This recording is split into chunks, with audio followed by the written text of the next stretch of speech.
Hello મિત્રો, કેમ છો? આપણે વાહન વ્યવહારના પ્રશ્નોના ઉકેલની રીતો અલગ રીતો આપણે શીખતા હતા. તો તેમાં 3 રીતો છે: ન્યૂનતમ શ્રેણિકની રીત, વોગેલની અંદાજી રીત અને મીન મેક્સ અને મેક્સ મિન મેક્સની રીત. જેમાં મીન મેક્સ અને મેક્સ મિન મેક્સની રીત આપણે આગળના વિડીયોમાં કરી ગયેલા છીએ. તેનો વિડીયોની લિંક નીચે ડિસ્ક્રિપ્શન બોક્સમાં મળી જશે, તો ત્યાંથી જોઈ લેવા માટે વિનંતી. આ વિડીયોમાં આપણે વોગેલની અંદાજી રીતથી આપણે વાહન વ્યવહારના પ્રશ્નનો ઉકેલ મેળવીશું. એટલે કે આપણે ન્યૂનતમ પરિવહન ખર્ચ થાય તે આપણો મહત્વનો ઉદ્દેશ છે. તો આપણને અહીં A1, A2, A3, A4 તે વેચાણ કેન્દ્ર આપેલા છે અને O1, O2 અને O3 તે ઉત્પાદિત કેન્દ્રો આપેલા છે અને પુરવઠો અને માંગ આપેલા છે. તો આ રીતમાં શું કરવાનું હોય તો કે ખર્ચ શ્રેણિકમાંથી સૌથી નાની કિંમત અને તેની નજીકની મોટી કિંમતનો તફાવત ડી લેવામાં આવે છે. એટલે કે જો તમે બે રીતથી કરી શકો, કાં તો તમે પહેલાં હારમાંથી પસંદ કરી શકો યા તો તમે સ્તંભમાંથી પસંદ કરી શકો. જો તમે હારમાંથી પસંદ કરતા હોય તો હારનું તફાવત અહીંયા લખવાનો થશે અને જો તમે સ્તંભ પસંદ કરતા હોય તો સ્તંભનો તફાવત અહીંયા લખવાનો હશે. તફાવતને ડી વડે બતાવવાનો. જો તમે પહેલી વાર પસંદ કરતા હોય તો D1, આના માટે અહીંયા D1 આવશે. હવે તમે હાર, તો પહેલી હારમાં નાનામાં નાનો એકમ છે 13 અને 13થી નજીકની મોટી કિંમત એટલે કે 13થી મોટા છે 16. તો તે 16 - 13 કરીએ એટલે કે 13 અને 16 વચ્ચેનો તફાવત આપણને મળશે 3. એવી રીતે બીજી લાઈનમાં નાનામાં નાની સંખ્યા છે 14, 14થી મોટી સંખ્યા છે 17. તો 17 અને 14નો તફાવત 3 મળશે.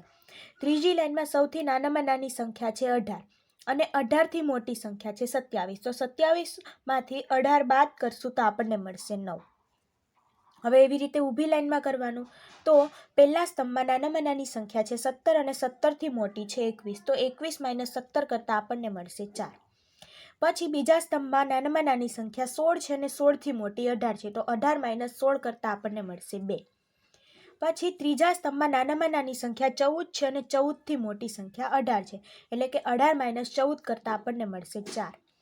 અને ચોથા સ્તંભમાં નાનામાં નાની સંખ્યા 13 છે અને એનાથી મોટી સંખ્યા 23 છે. તો 23 - 13 કરતાં આપણને મળશે 10. હવે તફાવત તો શોધી લીધો. હવે શું કરવાનું તો કે જે તફાવત શોધેલો છે એમાં મોટામાં મોટી સંખ્યા પસંદ કરવાની. એટલે કે 3, 3, 9, 4, 2, 4, 10. તો આ 7 સંખ્યામાંથી મોટામાં મોટી સંખ્યા છે 10. તો 10ની લાઈનમાં ઉપર જતું રહેવાનું. જો તમારે મોટી સંખ્યા ધારો કે 9 પસંદ થાય તો 9ની આડી લાઈનમાં જવાનું. હવે આપણે અહીંયા 10 પસંદ થયો તો 10ની ઊભી લાઈનમાં જવાનું. તેમાં 13, 23 અને 41. તો તેમાં નાનામાં નાની સંખ્યા છે 13. તો 13 માટે પુરવઠો 11 છે અને માંગ 15 છે. તો આપણે ન્યૂનતમ ખર્ચ શોધવાનો છે. તો એના માટે આપણે જે માંગ અને પુરવઠામાંથી જે નાનામાં નાનું સંખ્યા હોય તે આપણે ફાળવી દેવાની. એટલે કે 13 માટે 11 અને 15માંથી આપણે 11 ફાળવીશું. જો આપણે 11 ફાળવ્યો તો અહીંયા 11 કેન્સલ થાય અને 15માંથી 11 જાય તો 4 વધે અને આપણે આઈરિયા લાઈન કેન્સલ થઈ જાય. હવે શું કરવાનું તો કે પાછી એની એજ પાછી રિપીટ કરવાની. એટલે કે તમારે D2 બીજો તફાવત શોધવાનો. હવે પહેલા માટે તો એકમોની ફાળવણી થઈ ગઈ, તો પહેલા માટે આપણને તફાવત મળશે નહીં. હવે આપણે બીજી લાઈનથી ચાલુ કરવાની. બીજી લાઈનમાં નાનામાં નાનો એકમ 14, 14થી મોટો એકમ 17. તો 17માંથી 14 જાય તો 3 વધશે. ત્રીજી લાઈનમાં નાનામાં નાનો એકમ 18, 18માં એનાથી મોટામાં મોટો એકમ 27. તો 27માંથી 18 જાય તો 9 વધશે. હવે એવી રીતે ઊભી કોલમ. તો ઊભી કોલમમાં 17 અને 32 આ બે જ સંખ્યા વધેલી છે. તો આ બે સંખ્યાની બાદબાકી 32 - 17 કરતાં આપણને મળશે 15. 27 - 18 કરતાં આપણને મળશે 9. 18 - 14 કરતાં આપણને મળશે 4 અને 41 - 23 કરતાં આપણને મળશે 18. તો તફાવત મળી ગયો. પાછી એની એ જ રિપીટ કરવાની પ્રોસેસ. 3, 9, 15, 9, 4 અને 18. તો આ 6માંથી મોટામાં મોટો તફાવત છે 18. એટલે કે આપણે 18ને પસંદ કરીશું. 18ની ઊભી લાઈનમાં 23 અને 41. તો 23 અને 41માંથી નાનામાં નાની સંખ્યા 23 છે. 23 માટે પુરવઠો 13 છે અને માંગ 4 છે. તો નાની સંખ્યા 4 થઈ એનો મતલબ એવો કે આપણે 23ને 4 એકમો ફાળવી દેવાના.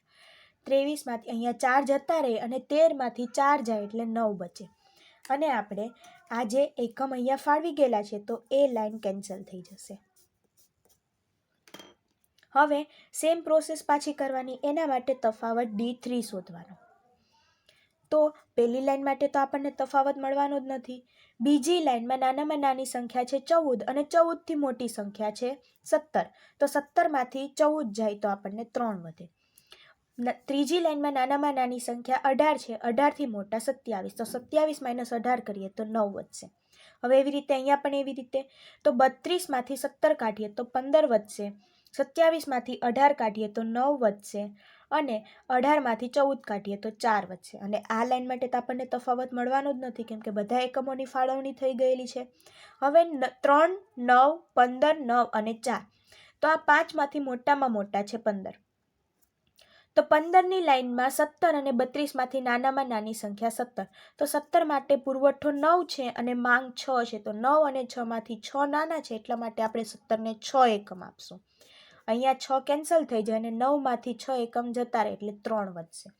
અને આપણે આ લાઈન કેન્સલ થઈ જશે. હવે તફાવત D4 શોધવો પડશે. તો D4 માટે પહેલી લાઈન માટે તો તફાવત મળશે નહીં. બીજી લાઈન માટે 14 અને 18. તો આ બે જ સંખ્યા છે તો 18 - 14 કરતાં આપણને મળશે 4. 27 - 18 કરતાં આપણને મળશે 9. પહેલી લાઈન તો કેન્સલ થઈ ગઈ અહીંયા. તો પહેલી લાઈન માટે તફાવત નથી મળવાનો. સેમ એવી રીતે ચોથી લાઈન માટે પણ તફાવત નથી મળવાનો. 27 - 18 કરતાં આપણને મળશે 9 અને 18 - 14 કરતાં આપણને મળશે 4. તો હવે 4, 9, 9 અને 4માં મોટામાં મોટી સંખ્યા 9 છે. પણ પ્રોબ્લેમ એ થયો કે 9 અહીંયા પણ છે અને 9 અહીંયા પણ છે. તો હવે શું કરીશું આપણે? તો કે 9ની લાઈનમાં જોવાનું. જો તમે આ 9 લેવ તો એ લાઈનમાં નાનામાં નાની સંખ્યા છે 18 અને 18 એટલે કે આયરો 18 પસંદ કરીએ આપણે. અને આ 9 માટે નાનામાં નાની સંખ્યા આ 18 થશે. હવે બંને 18 જ થયા પાછા. તો પાછી પ્રોબ્લેમ આવી. જો આ બંનેમાંથી કોઈ મોટા નાનું હોય તો તમે નાનું સિલેક્ટ કરી શકો. પણ હવે શું પ્રોબ્લેમ આવી? તો કે બંને એકમ સરખા આવ્યા. તો હવે શું કરવાનું? તો કે આ 18ની સ્થાન ક્યાં છે એ જોવાનું. આ 18નું સ્થાન પહેલું અને બીજું એટલે કે બીજી હાર અને પહેલું બીજું એટલે બીજી કોલમ. તો સરવાળો કરતાં આપણને મળશે 4. આ 18નું સ્થાન ક્યાં છે? તો કે ત્રીજી હાર અને ત્રીજી કોલમ. તો 6. તો હવે આપણે ન્યૂનતમ ખર્ચ શોધવાનો છે, પરિવહન ખર્ચ. તો એના માટે આપણે સરવાળો જે ઓછો આવે આપણે એ એકમ પસંદ કરવાનો. એટલે કે અહીંયા 4 છે અને અહીંયા 6 છે તો આપણે 18 પસંદ કરીશું. તો આપણે આ 18ને પસંદ કરતાં તેના માટે પુરવઠો 3 છે અને માંગ 10 છે. તો માંગ અને પુરવઠામાં નાનામાં નાનો પુરવઠો કે જે 3 છે તો આપણે 18ને 3 એકમ ફાળવીશું. એટલે અહીંયાથી 3 કેન્સલ થઈ જશે અને અહીંયા 7 વધશે. એટલે કે અહીંયા બધા એકમોની ફાળવણી થઈ ગઈ એટલે કે આ લાઈન કેન્સલ. હવે જે છેલ્લા 2 જ અંક વધ્યા તો એના માટે તફાવત શોધવાની જરૂર નથી. શોધો તો પણ કંઈ વાંધો નથી, પણ હવે નહીં શોધો તો પણ ડાયરેક્ટ તમને મળી જશે. 27 અને 18માંથી નાનામાં નાની સંખ્યા છે 18. તો 18 માટે પુરવઠો 19 છે અને માંગ 12 છે. તો 12 અને 19માંથી નાનામાં નાની સંખ્યા 12 છે. તો આપણે 18ને 12 આપીશું. અહીંથી 12 કેન્સલ થઈ જશે અને 19માંથી 12 જશે તો 7 વધશે. એટલે કે આ લાઈન કેન્સલ. હવે એક છેલ્લો એકમ વધ્યો કે જે 27 અને નિયમ પ્રમાણે જે છેલ્લો એકમ વધે તેના માટે માંગ અને પુરવઠો સરખો હોય તો જ આપણે જે ઉપર એકમોની ફાળવણી કરેલી છે એ સાચી છે. જો અહીંયા કોઈ પણ તેખડ ખાય એટલે કે અહીંયા 7 આવે, અહીંયા 8 આવે અથવા તો વધઘટ થાય તો ત્યારે આપણે જે એકમોની ફાળવણી કરેલી છે તેમાં આપણે કોઈ ભૂલ કરેલી છે તો ત્યારે પાછું ચેક કરી લેવું. હવે અહીંયા આપણે 27 માટે પુરવઠો 7 છે અને માંગ પણ 7 છે. તો આપણે જે એકમોની ફાળવણી કરેલી છે એ સાચી છે. તો આપણે 27ને 7 આપી દઈએ. તો હવે આપણે બધા એકમોની ફાળવણી કરી દીધી. હવે જે એકમોની ફાળવણી કરેલી છે તેને આપણે અલગથી લખતા. અહીંયા આપણે 13ને 11 એકમ આપેલા છે તો આપણે 13ને 11 એકમ ફાળવી દઈએ. પછી 17ને 6 એકમ ફાળવેલા છે તો અહીંયા આપણે 17ને 6 એકમ ફાળવીએ. 18ને 3 છે તો 18ને 3. 23ને 4 છે તો 23ને 4. પછી 27 ને 7 છે તો આપણે 27 ને 7 આપી દઈએ, અને 18 ને 12 છે તો આપણે 18 ને 12 આપી દઈએ.